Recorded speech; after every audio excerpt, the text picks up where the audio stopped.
is only one thing to do when the world is falling apart. Listen to Basil and Gonz as they discuss this week's news and events through the lens of Bible prophecy. You are listening to Canary Crime News Talk. You're listening to Canary Crime News Talk. Today is August 7th, 2020. This is episode 229.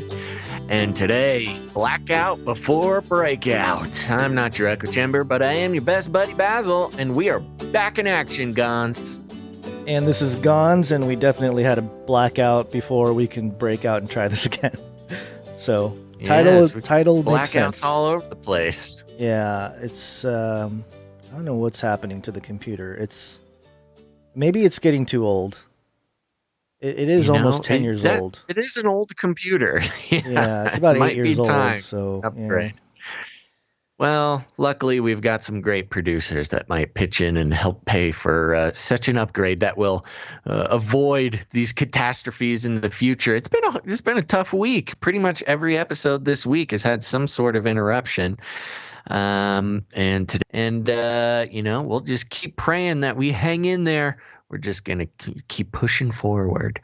Any updates besides the obvious Gonz since last episode? Yeah, I got one, although I'm trying to check to see if we got anybody from Twitch, because it says that Twitch isn't even connected yet. So hopefully there are people from Twitch. But yeah, let's see. Yeah, I'm not seeing anybody in here. I think I saw one. Okay, there's a comment in here, so maybe there's. Yeah, okay. I just refreshed. We're live. We're live on Twitch. We're live all over the place. Now it's just a matter of people coming back to the fold. Yeah. But some buffering issues. There's some conspiracy theories out there that it might just be a service issue or an internet-wide issue, or some Russian hacking Gonz that got you. It's possible. I do wanted to mention that the Face Like the Sun channel is backed up on library.tv now, lbry.tv/@facelikethesun. And so it's other than BitChute, it's another possible location to, preserve some of the things going on with all the stuff we publish. And so there you go, library.tv/@facelikethesun. So that's really the big only thing I wanted to share before we get started. Last time, I guess no one heard it because my microphone was apparently not working. Something was wrong. Yeah. And that's LBR. Flippy update. Oh, Flippy is our colloquial name for the disembodied robot arms that are taking over our jobs and enslaving our children and flirting with our spouses. And usually we talk about how, robots are taking all of the human jobs away, going to turn us all into a Star Trek utopian society. But today, Gonz, is not just manual labor getting taken over by the robots, but it's also poetry, creativity. The AI's coming for you. This is an article from BusinessInsider.com titled "Your Tweets Are a Blight."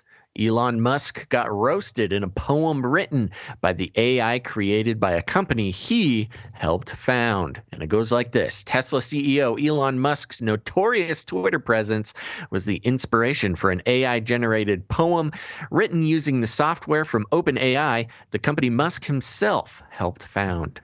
According to The Economist, the San Francisco-based OpenAI supplied certain people, like artist Aram Sabedi, with an early version of the GPT-3 language in mid-July to test its capabilities. Sabedi used the algorithm to generate the poem entitled "Elon Musk" by Dr. Seuss, which you can read here. And I'm going to go to the full poem. SEC said, "Musk, your tweets are a blight. They really could cost you your job if you don't stop all this tweeting at night." Then Musk clean incendiary comments posted on Twitter, etc., etc. But the long and short of it is, Gonz, it's not just nurses and burger flip. We're going to have Elon's Neuralink stuff come out this month. So I'm sure one of the first things he will do is battle this whatever AI robot in the virtual space and have like a what are they called when you? I totally forget what they're called. You smell so bad in the, but the robots have something to say about you, buddy. Yeah, and I love the picture they chose for Elon too in this article. Just totally insane looking. But anyway, is that all? Is that all for this Flippy update? That's it. There's more to the updates and some things to catch up on. First off, we interrupt this broadcast to give you a brief update. By the end of this timely... This is Joe Biden. This is Bright Diverse Community. Oh, here he goes, putting his foot in his mouth again. Do you want to play this whole clip here? Yeah, I think the clip. By the way, I mean, I'm specifically wondering about, the Florida communities that are, incredibly interested in the Cuba issue, and see status given to Venezuelans while Cubans are being deported. The answer is yes. I'm going to engage. Yes. Yes. And by the way, what you all know, but most people don't know, unlike the African American community, you go to Florida, you find a very different attitude about immigration in certain places than you do when you're in Arizona. So it's a very different, a very diverse community. Whoa. There he goes again. Joe Biden making bold statements about his deep knowledge of the African American community. And in his own words, unlike the African American community, the Latino community is diverse. Okay, Joe. I think you've said quite enough. I think we're going to make it to the election that somebody else is in a tizzy. So I guess we got to keep an eye out for that. Yeah, it's going to be interesting. I would not, we still got time for an October surprise.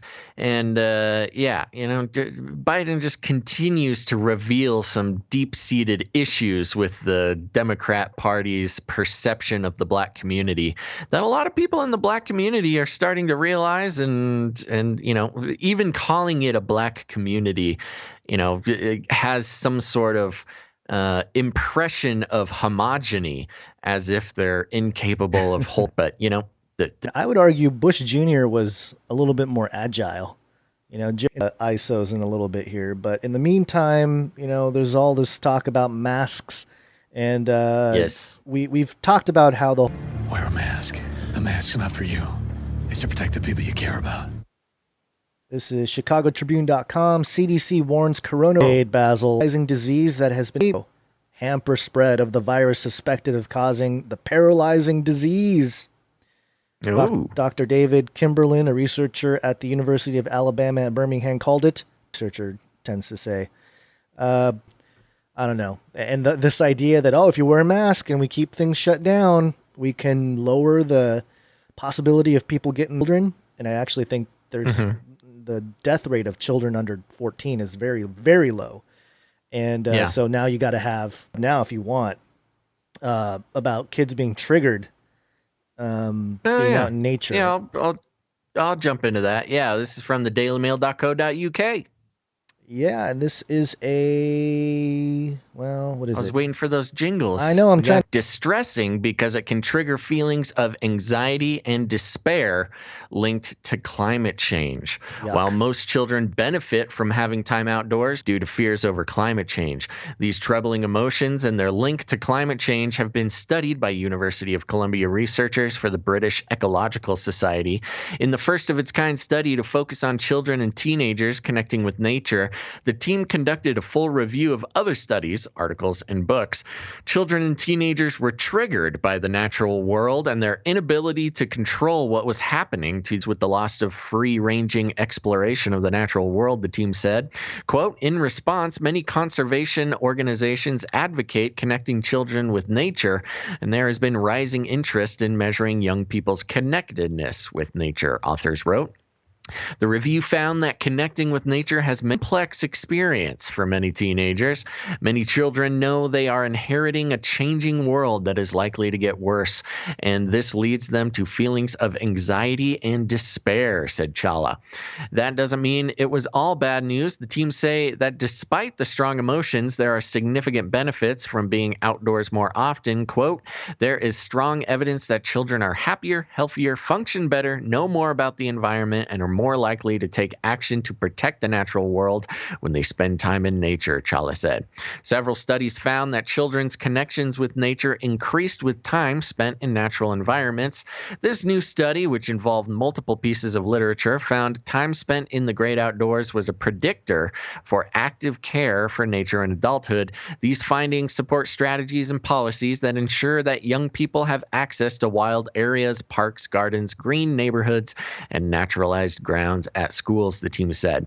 For those who are triggered when out in nature by the feeling of despair, they can't fix climate change, that despair reduces the chance they'll take any action. The review found an overlap in the strategies used to increase children's feelings of connection with nature and supporting them with the feelings of despair. Professor Chawla said these strategies include helping young people learn, which covered in the review found that young people are more likely to believe a better world is possible when friends, family, and teachers listen sympathetically to their fears and give them a safe space to share their emotions. Chawla said that one of the most surprising findings from the review was the complete disconnect between researchers studying the benefits of childhood connection to nature and those studying responses to environmental threats. She added, quote, "People who study children's connection with nature and those who study their coping with environmental risk and loss have been pursuing separate directions without referencing or engaging with each other. Quote, I am arguing that researchers on both sides need to be paying attention to each other's work and learning from each other. The findings have been published in the journal People and Nature." And I thought this was interesting, Gons, because regardless of the heavy weight of the science and the social engineering and everything to make these children care about the earth more, the ubiquity of worrying about the fate of the earth has just caused them to be so uncomfortable being in nature that science shows they're probably going to do less to protect it. And I don't know if this was the plan or not the plan or how this worked out, but either way. My People Zoo. They want machines to keep them in the People's Zoo and keep them safe. But also, scripturally speaking, I saw somebody in the chat mention it, but 2 Timothy 1:7, famous passage, "For God hath not given us a spirit of fear, but of power and of love and of a sound mind." And if you're a kid and you're walking out, the amount of fear that's been pushed about climate change, we have to save the environment, it's all going to be destroyed, all this kind of stuff. That fear, anytime anybody pushes fear is not good, but that fear specifically being a big lie, that of course we have to take care of the earth. I'm not saying we shouldn't. We're responsible for our environment and we have to be good stewards of our environment. But this whole idea of it's all going is a form of mind control that I think, I don't know if it's a backfire. I think it's more of just children believing the lie and being afraid. And I mean, it's so misleading. And the picture they have here of this little kid crying and I don't know, he's in a little nature-y outside and he's crying for sure. This is a Shutterstock image. So it's not even, I'm guaranteeing the shot wasn't taken as a example from the authors of the article or the research that says like, oh, look, see, we put this child out in nature and he started kids to big lie. Well, you know what the interesting connections that come to mind is with what was formerly known as Agenda 21 or 2021, which then evolved into Agenda 2030 and then Agenda 2045. It was Agenda 20. It was Agenda 21 for the 21st century. And then it was 2030 for their target dates and stuff. But yeah. Okay.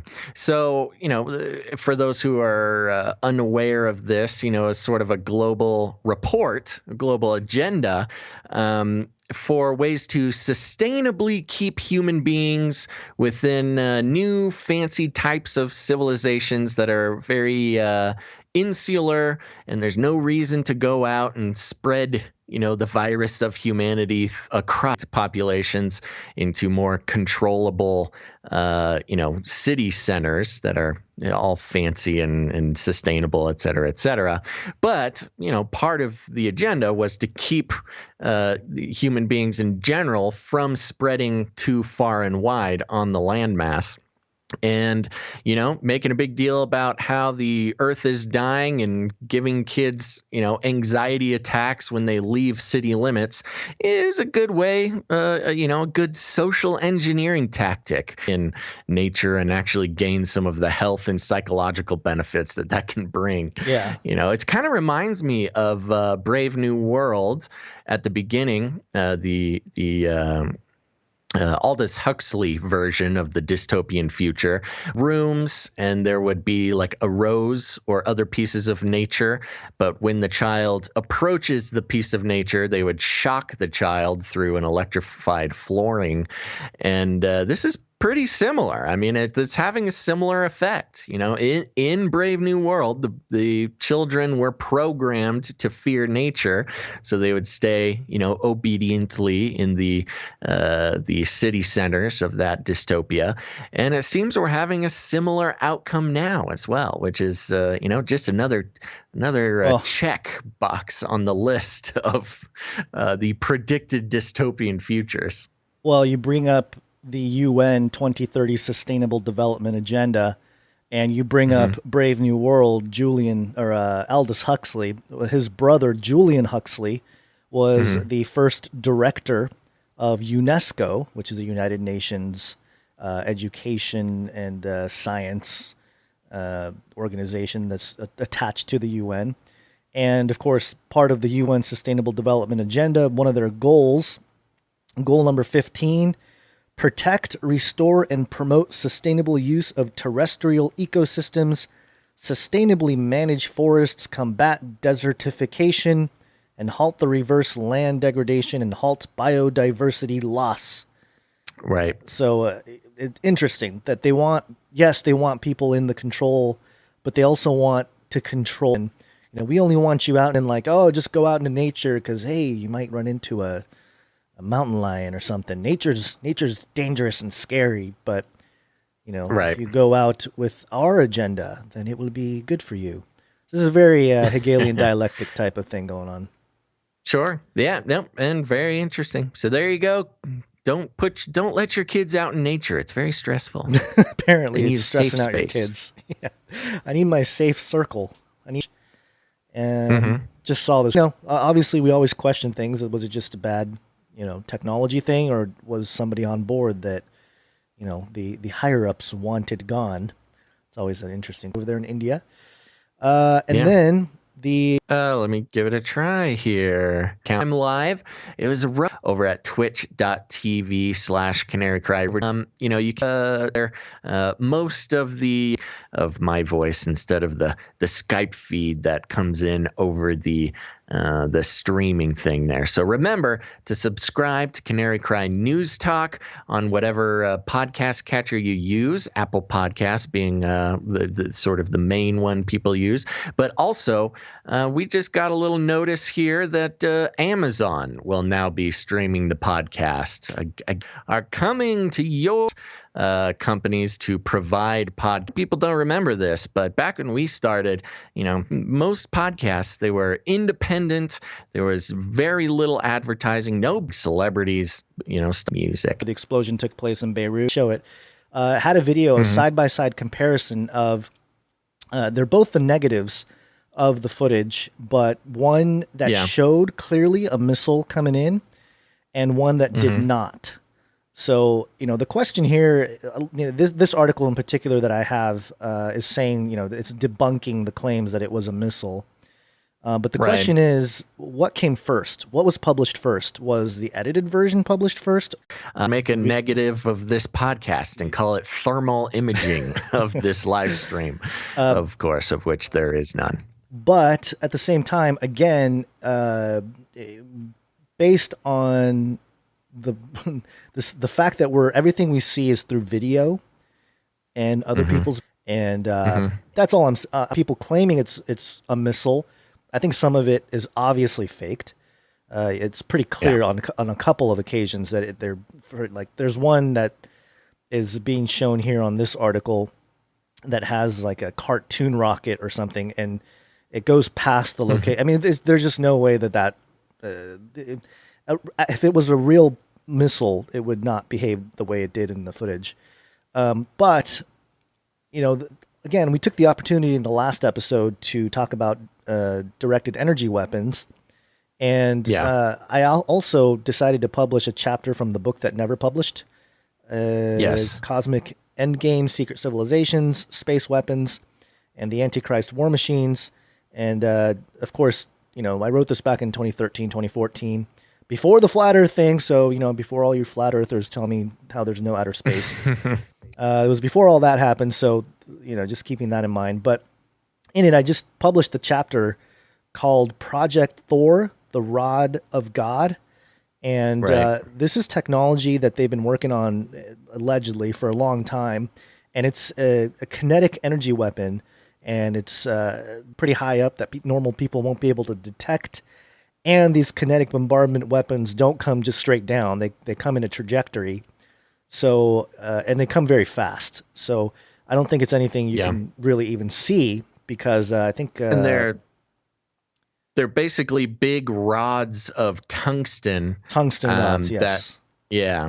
They're tungsten rods that, when released from a satellite, gain a lot of momentum coming through the atmosphere. They don't burn up because of the qualities of tungsten, and it's able to is that the projectile itself, made of tungsten, is incinerated in the collision and thus leaves no trace of the rod of God. Right. And so, this is always an option as well, although the directed energy weapon also makes a lot of sense. But of course, it doesn't need to be either of those things. There's weird bureaucratic reasons abandoned, and the highly explosive potential cargo was stored for 6 or 7 years. So it's almost just been a time bomb sitting there, just waiting for something to set it off. So if you want to hear more of our breakdown of the Beirut explosion, you can check out the last episode. Right. And the ammonium nitrate needs something else to ignite. So you have to mix it with some sort of fuel, and anything as simple as, sugar or gas or something. But ammonium nitrate without any mixture, it does not have that type of explosive capability. The other or a week before the explosion was talking about Hezbollah, and he had this map that he was showing. He has these diagrams. And it was I believe that was actually a couple years ago. Was it a couple years ago? I thought it was like a week before. Yeah. Okay, so maybe it was. I think it was a couple of years. Yeah. Either way, it was the same port. It was like the exact same port where all that took place. So just something to keep in mind. So that's interesting. You said a couple of years, because I heard a day before. I heard a week before. So a week before, there was some talk about how Hezbollah had some agents or some operatives in Beirut, and Netanyahu referred to that. But the map situation, that was from 2018. Okay. But all right. So you don't have to be a patron of the Face Like the Sun channel to read it. So check it out, and I think we're ready to move on from that into Sounds good. Some Chinese news, I think. Right? Yeah? Yeah. Okay, let's go. Welcome to China! This is a couple stories that I wanted to compare and contrast next to each other, just to show what we're being told is just so ridiculous. This is CNN.com, mind you. Intelligence communities, pop up. Intelligence community's top election official. China and Iran don't want Trump to win re-election. Russia working against Biden. Ooh. That's the headline there. I'll read a couple paragraphs here. The U.S. intelligence community's top election security official said in a statement Friday that China prefers an outcome where President Donald Trump is not reelected in November, and Russia is working to denigrate former Vice President Joe Biden's White House bid. Back to the Russia thing. Quote, our Ivanina director of the National Counterintelligence and Security Center, in a statement updating that election threat landscape heading into the November elections, quote, China has been expanding its influence efforts ahead of November 2020 and to shape the policy environment in the United States. Whoa. Oh, thanks. Yeah. Pressure political figures it views as opposed to China's interest and deflect the counter criticisms of China. We assess that Russia is using a range of measures to primarily denigrate former Vice President Biden and what it sees as an anti-Russia establishment. This is consistent with Moscow's public criticism of him when he was vice president for his role in the Obama administration's policies on Ukraine and its support for the anti-Putin opposition inside Russia. And it kind of goes on here, but first off, okay, is this not... Okay, the whole Russia thing, you know, the Russia gate, Russia, all that whole deal. There's another story that came out here. Remember, follow the money, right? Follow the money. This is asia.nikkei.com. This is a Japanese news outlet, and it was published yesterday. China and Russia ditch dollar and move toward financial alliance. Yeah, speaking of money.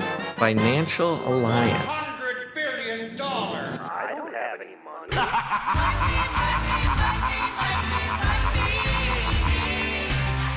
Russia and China are partnering to reduce their dependence on the dollar, a development some experts say could lead to a financial alliance between them. In the first quarter of 2020, the dollar's share of trade between Russia and China fell below 50%. For the first time on record, according to recent data from Russia's central bank and Federal Customs Service. The greenback was used for only 46% of settlements between the two countries. At the same time, the euro made up an all-time high of 30%, while their national currencies accounted for 24%, also a new high. Russia and China have drastically cut their use of the dollar in bilateral trade over the last several years, as late as 2015. Approximately 90% of bilateral transactions. China and Russia are working together to get rid of the dollar as, you know, the world reserve currency. They're just moving on to their own thing. And at the same time, CNN's telling us that China is against Biden, or against Trump. I mean, China's against Trump, who is controlled by Russia. Does it just seem like there's proxy happening all over the place here? And America's stuck in the middle of the situation where it's political divide. You know, you got to do some geopolitical powers. They will obviously there's propaganda and there's positioning, but then there's, you know, weird little alliances and actions being taken, like, for instance, cutting out the dollar. That seem to go against what they're saying publicly, but then show that, you know, there's a more complex situation going on just beneath the surface. And there's a conflict of information when it comes to that, and I would tend to follow the money more so than follow CNN. I don't know about you. You're implying. Okay.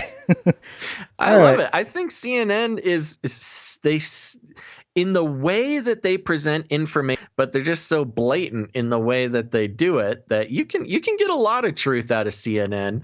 It's just not exactly what they want you to get. So CNN is the greatest psyop because they have been the strong arm of fake news, right?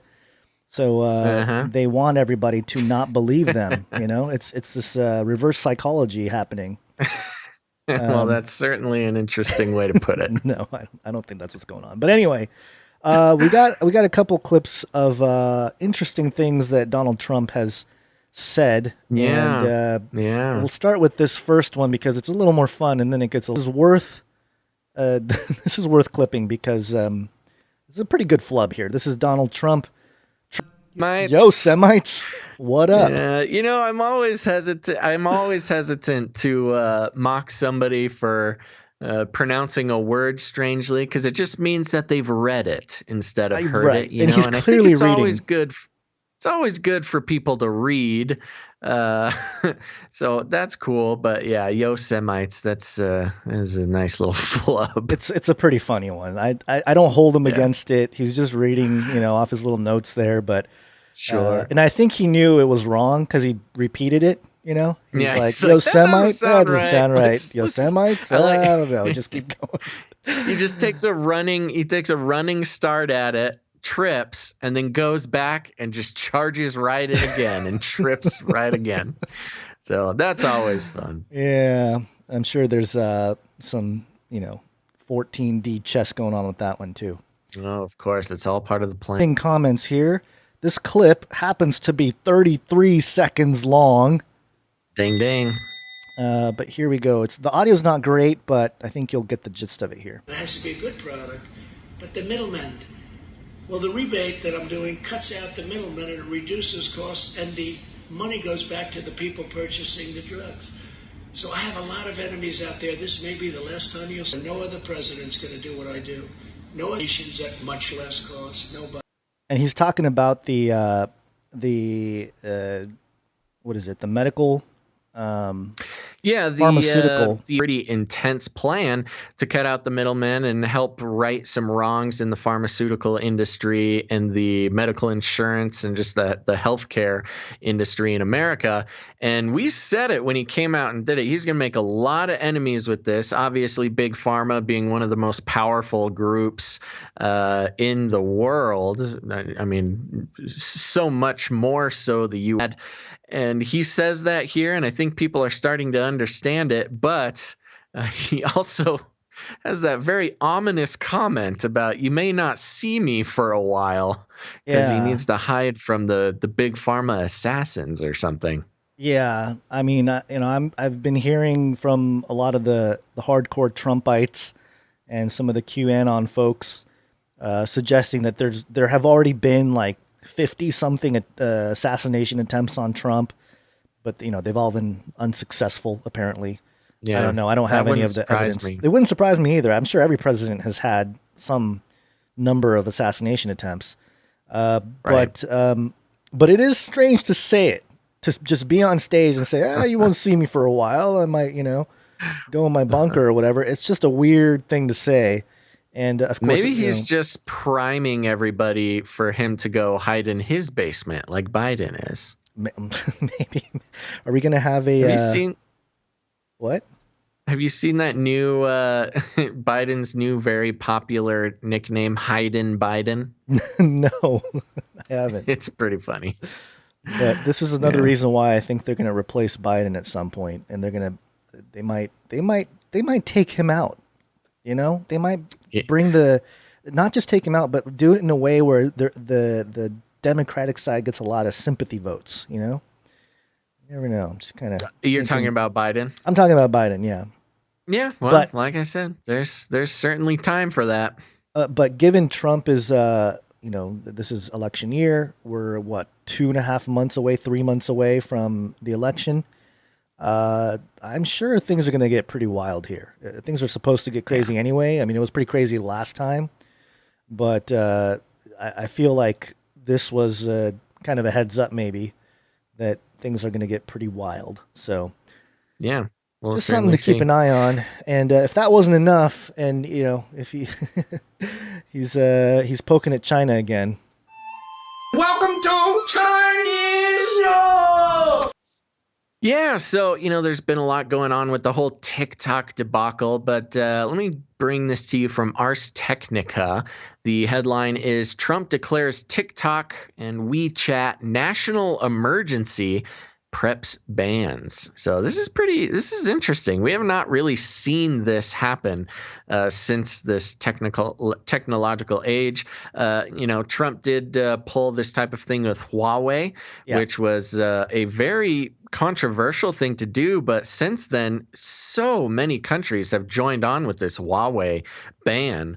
And if you missed that story, Huawei was shown to be a technological industry operative of the CCP, the Chinese Communist Party, and was using it to spy on everybody all over the world, not just in the sort of like, ooh, we get your data type of way, but the like actual geopolitical spying going on, right? With political operatives having Huawei phones. But Back to the TikTok and WhatsApp situation. The article reads, the White House's campaign against the China-based developers of popular apps, national emergencies, and said the administration will ban or curtail their operations in September. So we actually have a date on this now. Trump, late Thursday, signed a pair of very similar executive orders addressing the threat allegedly posed by TikTok and WeChat. Quote, the spread in the United States of mobile applications developed and owned by companies in the People's Republic of China continues to threaten the national security, foreign policy, and economy of the United States. Both orders read, quote, the United States must take aggressive action against the owners of the apps to protect our national security. Why?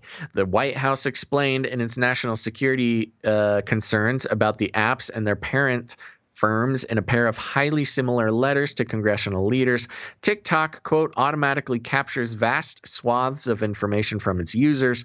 The TikTok letter reads, continually sensitive. So TikTok may also say the benefits of a free society for the first time in their lives. The political rhetoric in the orders makes it clear that in addition to concern about Americans' user data potentially being sent to and digested by a foreign government, the orders are also part of the ever-escalating trade tensions between the Trump administration and China that has led to bans on equipment from Huawei and ZTE and increased tariffs on important goods and among other actions.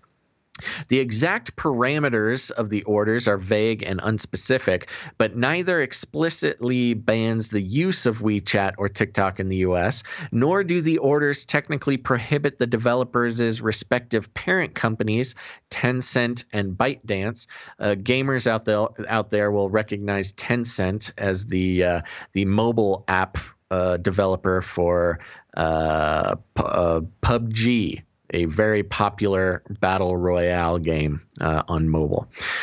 So, this Tencent company is involved in a lot of different things. Anyways, moving on. They will prohibit developers' respective parent companies, Tencent and ByteDance, from operating in the United States. What the orders do ban, however, are transactions related to ByteDance or WeChat, but not apparently the rest of Tencent. Those transactions are not clearly identified in either order, which instead say the Secretary of Commerce has 45 days to identify the transactions subject to the order. The order does not appear to conflict with Microsoft's plans to acquire TikTok. It managed to get through talks and pull off a deal by September 15th. However, the orders could theoretically prohibit distribution of the apps by Apple App Store or Google Play, which would effectively keep them out of the hands and off the phones of new users in the United States. TikTok, like other social networks, makes money through both in-app purchases and selling advertising. It is possible that either or both of those revenue streams could be cut off by the order, as selling anything to users or doing businesses, or to businesses could be considered a kind of transaction. WeChat is not widely used inside the United States. In China, however, it's basically the everything app, where an American mobile user might queue up an Uber, Amazon, Grubhub, Facebook Messenger, Venmo, Apple, or Google Pay chat. All of those functions help generate revenue for WeChat, but it's not clear which would or would not be considered transactions for the administration's purposes. So that they mentioned there was Microsoft's plan to acquire TikTok, and this has been discussed in connection with the Trump administration's, fight against TikTok and other Chinese apps. That, Microsoft was trying to purchase the American one way. Sure, that's going to help Microsoft get a better price on the deal. I don't know if that's necessarily his plan, but, Trump is. Yeah, and the article goes on to talk about this clean network purge. And that's another interesting thing here because, part of the problem is that a lot of the technology that was outsourced is built in China. And so they have the ability to sort of put things, spyware or spying capabilities, from the bottom of the stack, so to speak. So, that part of that and having some of that type of infrastructure come back to the U.S., that's probably a good thing in one sense. But, it's weird because we have this, the United States itself is guilty of using the surveillance apparatus against its people. So, right. It's kind of, it's weird how it's... Well, that's a big part of it is, a big part of the conversation, especially from kids on TikTok who don't want TikTok to go away is, Facebook already takes all my information. This app and that app, they already have all our information. Why would I care about TikTok having my information? And, forget about you as an individual caring if China has your information. But what we have here is a competition between the United States government and the CCP. The United States government wants to be the one in control of receiving all your information. It's not of as much value to the American government and commercial interests of such that another country would have all your information as well. And so what we're also watching happen is an economic battle between China and America. And you can compare this to the oil wars that we've been going through for 100 years because big data has been called the new oil. Right. Part and parcel, data is more valuable than, crude oil. So when you think about America and all of the shady things it does and all of the big with at risk, if a Chinese company has your information, not to say that you're not at risk, but let's just take a step back. You might America give up, American oil being data, an American commodity. Why would they allow a foreign government to collect an American commodity? This is simply the American government, trying to secure a commodity on behalf of the American people because it wants the sole benefit from the economic ramifications of this big data being sent overseas. So that's kind of the macro level of what we're looking at. It's one thing to try to convince a kid to, get rid of TikTok, to not send their information to China. Might not be the biggest deal in the world, but on a geopolitical scale, you have powerful countries fighting over a commodity that will inevitably, you want to keep on your shores. You don't want to be sending it overseas, just like oil. So that's kind of the big zoomed out picture of what's going on. It's really interesting.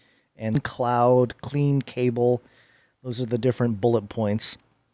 And I thought it was very interesting because at the very end, I look at Bible prophecy as a sort of an endgame to all of this, but I thought it was strange here.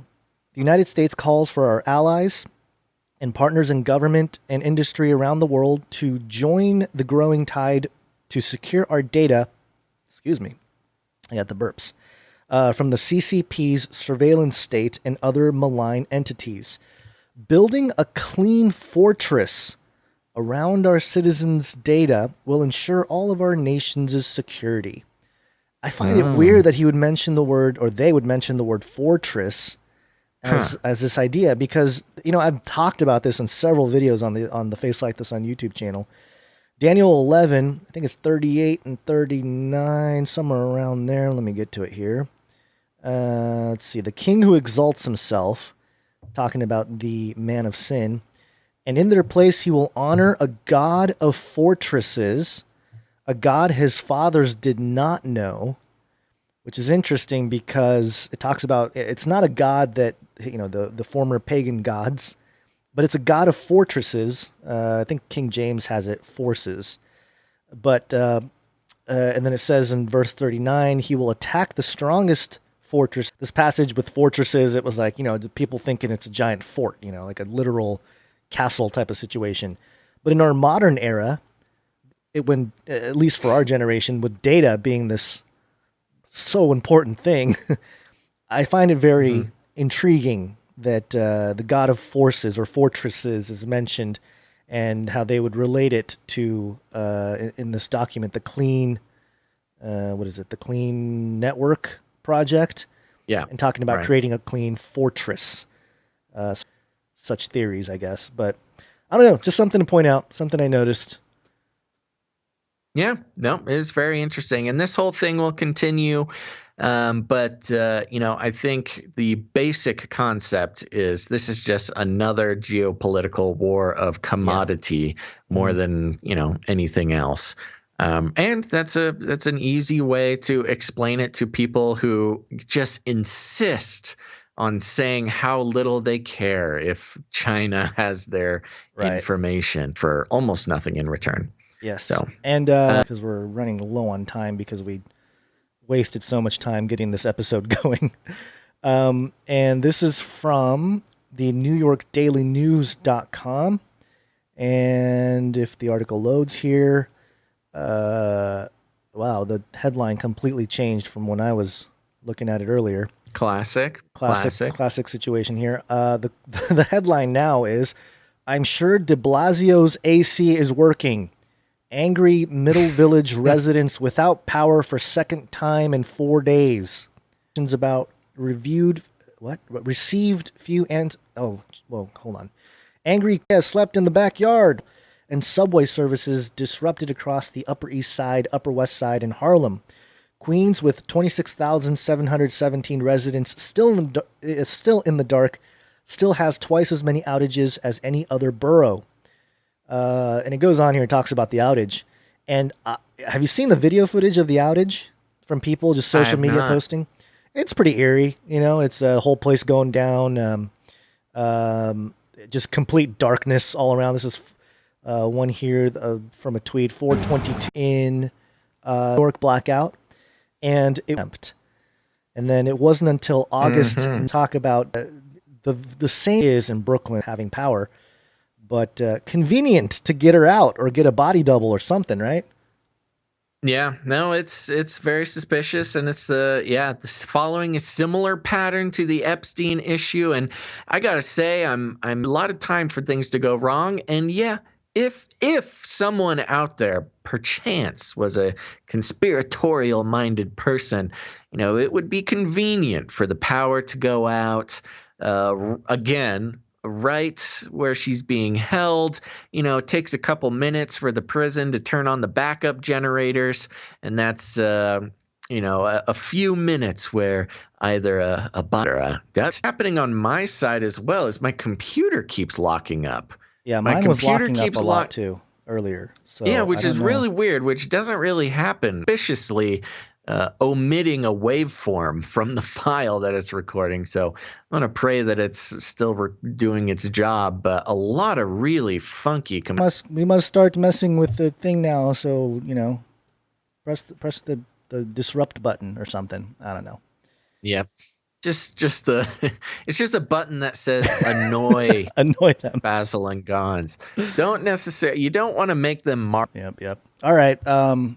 Well, we're pretty much out of time, but we can quickly thank some people. Oh, wow, we are out of time. Yeah. This is crazy. Wow, today was a crazy day. Yeah. Sorry about that, everybody. I know. This was some serious issues. But, I think that's okay. I think that was an okay thing. So I'm okay with that. There is one... We can. No, we do need to thank people. Let's take a quick break, and I've got a really quick story that I think is really important after the break. Okay. And then we'll go out. Take a break. Okay, people, thank you. We're just going to take a quick break, so don't go anywhere. After the break, we've got a very important Whack-Cheen update, and for all you patriots out there, you're not going to want to miss it. But we're just going to take this quick break, probably quicker than usual, but we want to thank the producers of the show, and we want to thank our Twitch followers. Gons, are you ready? Yes. Okay. I got my dinger. We like to thank our Twitch followers. Almost no benefit, enough to keep doing it.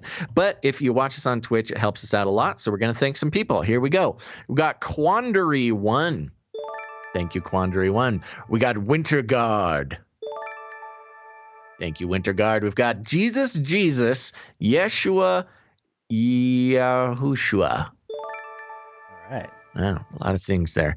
We got Monchichi. We got AM 1284.9. A radio station? It sounds like it. We've got Lynette SR. Lynette's R. Thank you. We got Mary Dom.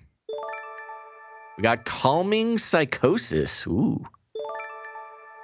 You know, we have Dame Island Girl must have followed us again, but she's on the list here. So thank you, Dame Island Girl. Ooh, a dame. Yes, she's our one the and first only dame. Yeah. Yes. Uh-oh. Wow, now the VR is going out of control. We got Pray with Fire. We got Flawless. Flawless. Was that a P or a T or what? PTHALOS. Oh, wow. Flawless. Thank you. Stouffer, 1987. We got another fighter entering the ring as Basil's cat mom. Oh, gosh. Here we go.